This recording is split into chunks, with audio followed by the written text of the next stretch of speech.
Welcome to the enchanting new chapter of this captivating and marvelous story, brimming with anticipation for more intriguing and mysterious twists. Dive into this podcast and stay tuned till the very end. The soldier's tattered question. The man in tattered clothes stood contemplating. Finally, he said with a voice mixed with astonishment, "What a scene, isn't it? I wonder where he gathered all that strength. I've never seen a man run like that after being injured several times before. It was strange." Henry wanted to shout but couldn't make any sound. The man in tattered clothes stood and watched him. After a pause, the man said, "Look, my friend, your companion has left. Isn't it better for you to take care of yourself? No one will care about your friend's disturbance anymore.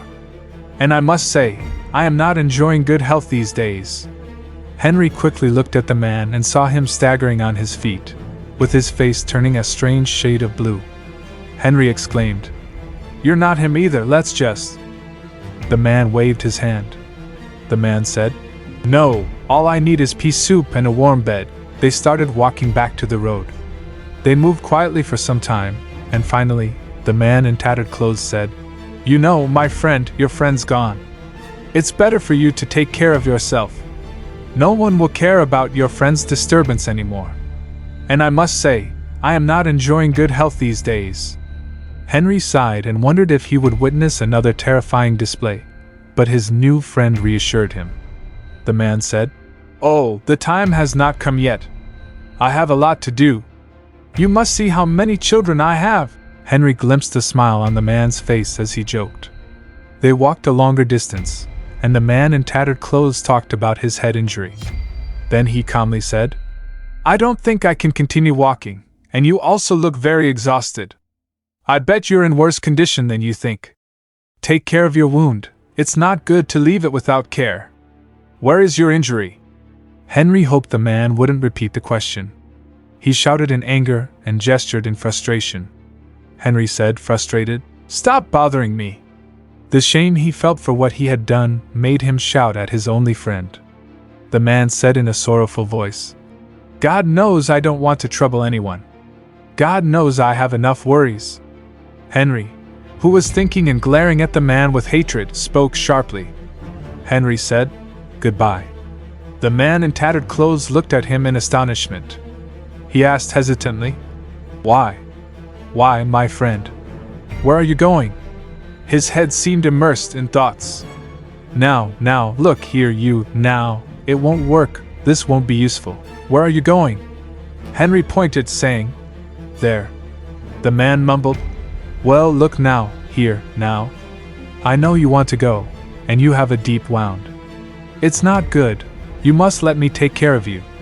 It's not good to go, to walk, with a serious wound, not good, not good." Henry climbed over a fence and started running far away. He heard the man calling him, but he continued to distance himself. After a while, he turned around and saw the man stumbling in the middle of the field.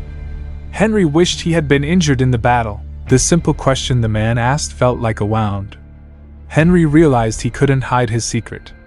Everyone would know he fled from the battle. He couldn't even protect himself from simple questions.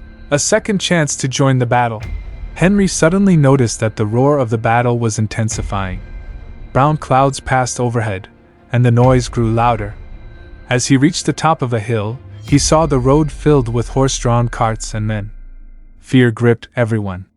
Henry felt relief seeing this scene. They were all fleeing. Perhaps he wasn't as bad as he thought. He sat on the road, watching them pass like frightened animals.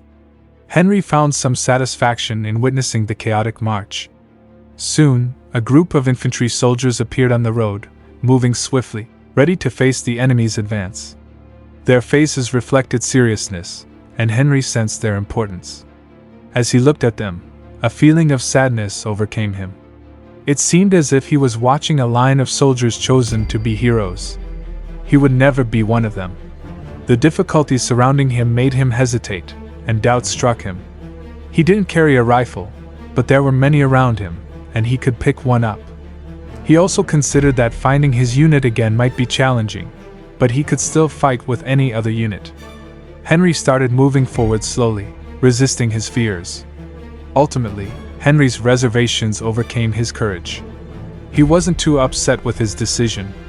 When he thought about it, he realized the challenges he faced were truly daunting. Now, on top of everything, new problems were surfacing, adding to his discomfort. He suffered from severe thirst. His face was dry, feeling as if his skin would crack. Every bone in his body ached, and his wounded feet were painful. His stomach ached from hunger, and he could hardly see clearly. Henry knew he would never be a hero. He sighed in sadness, gazing into the distance. Henry stayed close to the battlefield. He had a strong desire to witness the fight and gather news. He wanted to know who would emerge victorious. Henry considered that if his army lost, it would justify his escape.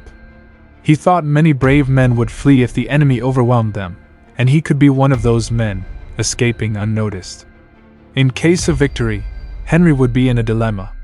Thinking about such matters disgusted him, and he called himself a coward for even considering it. Then another idea crossed Henry's mind, concocting a story to tell the soldiers in his unit. He imagined the entire battalion mocking him for running away. They would ask, "Where is Henry Fleming? He fled, didn't he? Oh my God!" Henry pictured everyone staring at him with disdain wherever he went in the camp. They would laugh at him in a degrading manner, making him the subject of everyone's mockery. War struck. As soon as the soldiers who were marching on the road disappeared from sight, Henry saw many others emerging from the forests and crossing the fields. Henry realized they were fleeing to save their lives. They rushed past him like a stampede of mad buffaloes, and behind them, smoke billowed and gathered above the treetops as cannons continued to fire. Panic gripped Henry, and he stared in astonishment at the scene before him. The army had lost the battle. Soon, Henry found himself in the midst of the fleeing. He tried to throw some questions at those nearby, but it seemed they didn't hear him. Men were running in every direction, and finally, Henry grabbed the arm of one of the men. They faced each other. Henry stammered, "Why? Why?"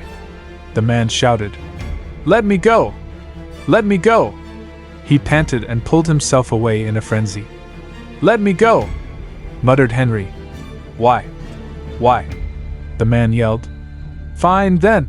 and struck Henry on the head, fleeing. Henry fell to the ground and struggled to stand again. When he finally did, he felt extreme fatigue, and there was a loud noise in his head. Eventually, he managed to move to the grass, feeling a wound on the top of his head. Henry saw some soldiers and officers trying to regroup to return to the ranks. The evening mist covered the blue field, and the forest was draped in long crimson shadows. There was a lone cloud in the sky. Henry left the scene behind, and as soon as he did, he heard gunshots resounding suddenly once again. A stranger extends help. Henry's steps quickened as dusk approached. After a while, his wounds ceased to pain him. Henry reflected on his homeland during his journey, and eventually, exhaustion overtook him. His head drooped forward, shoulders hunched as if carrying a heavy burden, dragging his feet on the ground. Finally, a cheerful voice beside his shoulder exclaimed, "You look in a terrible state, don't you?" Without lifting his gaze, Henry replied, "Yes." The owner of the cheerful voice firmly grasped Henry's arm. Laughing, the man said, "Well, I'm heading your way. The whole group is on your path, and I think we can get you there." While walking, the man inquired about what Henry had witnessed, and Henry shared what he knew about his battalion. "They are there in the heart of the battle. I believe everyone has had their share of fighting today. I almost gave up a few times. There was shouting and gunfire everywhere. Darkness fell, and I no longer knew where I was or which side I was on. How did you find your way here in any case? Your booklet is far from here. I think I can locate them."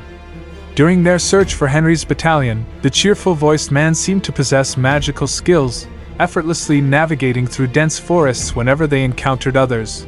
The man displayed the keenness of detectives and the bravery of heroes. Problems vanished before him, turning into things that could aid them on their journey. Henry stepped aside when his companion tried to find a way back for both of them. The forest seemed filled with men in circles, having lost their way. However, Henry's companion surpassed all obstacles until he began laughing in happiness and satisfaction. the man said. "Here you are.